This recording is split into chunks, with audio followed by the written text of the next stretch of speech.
జగిత్యాల జిల్లా కేంద్రానికి చెందిన వ్యక్తి ఇజ్రాయెల్లో గుండెపోటుతో మృతి చెందాడు.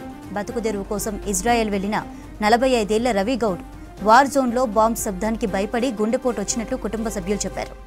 20 రోజులుగా ఇజ్రాయెల్లోని స్థానిక హాస్పిటల్లో ట్రీట్మెంట్ తీసుకుంటున్నాడని తెలిపారు. కుటుంబానికి పెద్ద దిక్కును కోల్పోవడంతో కుటుంబ సభ్యులు కన్నీరు మున్నీరవుతున్నారు. అటు రవి గౌడ్ డెడ్ బాడీని తీసుకువచ్చేందుకు కేంద్ర రాష్ట్ర ప్రభుత్వాలు చర్యలు చేపట్టాలని విజ్ఞప్తి చేశారు.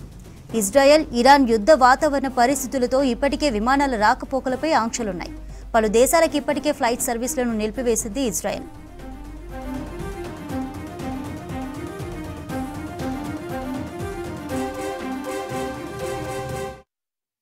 హాస్పిటల్లో ఉన్నాడు. బాంబులు ఎత్తుర్రని అండర్ గ్రౌండ్ లో ఉంచితే అందరినీ తీసుకుపోయారట. ఆయన ఒక్కడే ఉన్నాడు. ఒక్కడే ఉండేసరికి మళ్ళీ రాత్రి బాంబులు వేసిండ్రట. బాంబుల సౌండ్కు భయపడి ఆయన ప్రాణం పోయింది. డాక్టర్లు ఫోన్ చేసిండ్రట అక్కడ ఉన్నారు. చేస్తే మన వాళ్ళు పోయే వారికే మార్చర్లు పెట్టిండ్రట. పియాలని